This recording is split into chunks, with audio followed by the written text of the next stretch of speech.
Sister made my life hell. She got pregnant by my husband. Now she wants my help after our parents disowned her and left me their $3 million inheritance. I, 34F, never had a good relationship with my sister Amy, 32F. Growing up, she always tried to one-up me and steal anything I had: friends, toys, academic achievements, and later, boyfriends. You name it, she wanted it if it was mine. Our childhood was a constant battle. I remember when I was 10, I won a school art contest. Instead of congratulating me, Amy threw a fit and destroyed my painting. Our parents barely scolded her, saying she was just jealous and that I should be more understanding. This pattern continued throughout our teens. When I made the cheerleading squad, Amy suddenly decided she wanted to be a cheerleader too, and practiced relentlessly until she was better than me. When I got my first boyfriend at 16, Amy flirted with him shamelessly until he broke up with me to date her. Our parents noticed this behavior but rarely intervened, always saying, "Sisters will be sisters," or "Amy just looks up to you so much." It was infuriating, but I learned to keep my distance and protect the things that mattered most to me. After college, I thought I'd finally escaped Amy's shadow. I moved to a different city, started a successful career in marketing, and met Jake. He was everything I'd ever wanted in a partner: kind, funny, and supportive. When we got married 3 years later, it was the happiest day of my life. Amy seemed genuinely happy for me, and for the first time in years, I let my guard down around her. That was my biggest mistake. Things came to a head 5 years ago. I had to go on a week-long business trip, and Jake stayed behind because of his work. When I returned home a day early to surprise him, I found Amy's car in our driveway. Confused, I entered the house quietly, only to hear suspicious noises coming from our bedroom. My heart racing, I opened the door to find Amy in bed with Jake. I was absolutely devastated. The two people I should have been able to trust most in the world had betrayed me in the worst possible way. I filed for divorce immediately, despite Jake's tearful apologies and promises that it was a one-time mistake. Amy, on the other hand, seemed almost smug about the whole situation. To make matters worse, Amy announced she was pregnant with Jake's child just a month later. She had the audacity to ask me to be happy for her, saying that she and Jake were in love, and that I should accept their relationship for the sake of my future niece or nephew. Our parents were furious with Amy's actions when they found out. For the first time in their lives, they took my side completely. They cut all contact with Amy and told me they were changing their will to leave everything to me.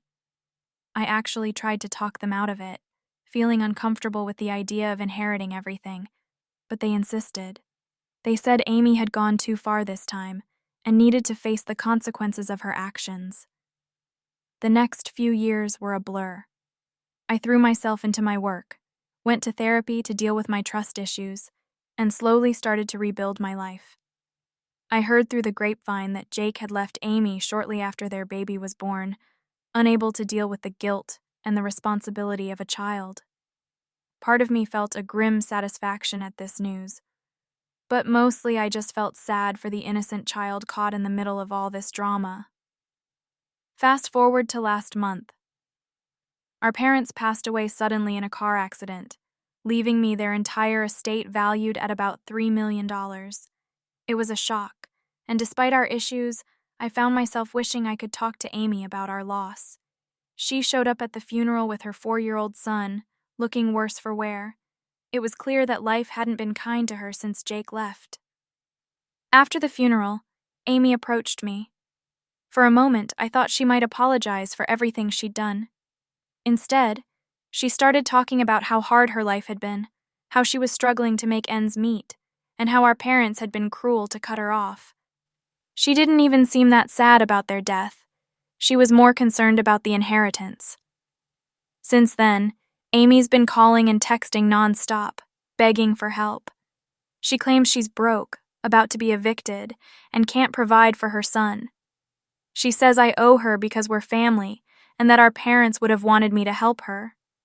She's even started sending her son to call me, which feels manipulative and wrong. Part of me wants to help my nephew, who's innocent in all this. He's a sweet kid who doesn't deserve to suffer because of his parents' mistakes. But I can't forgive Amy for what she did.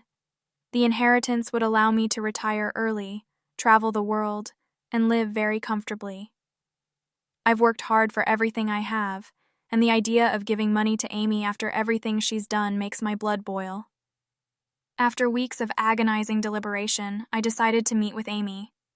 We agreed to meet in a quiet park, away from prying eyes. When Amy arrived with her son, I was struck by how worn down she looked.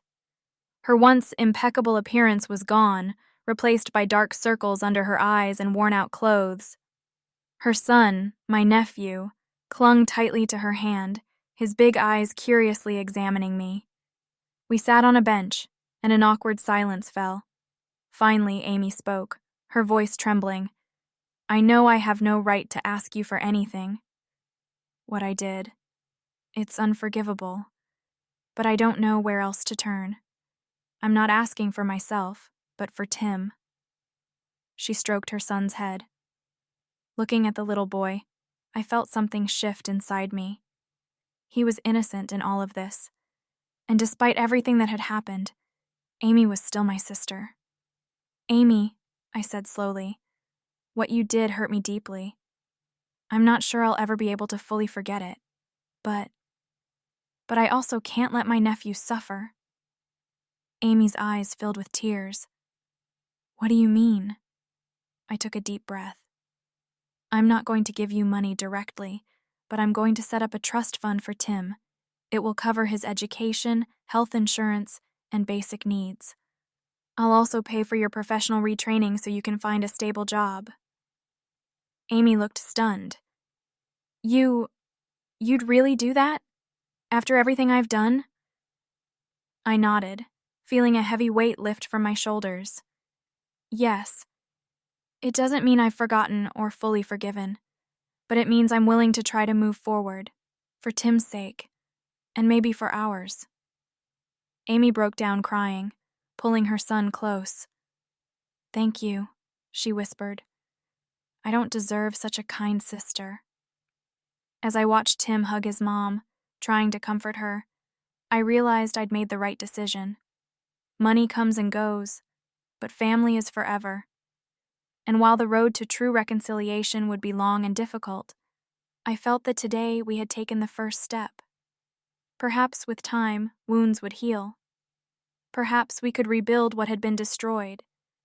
And perhaps, one day I'd be able to look at Amy and see not a source of pain, but the sister I once loved so dearly.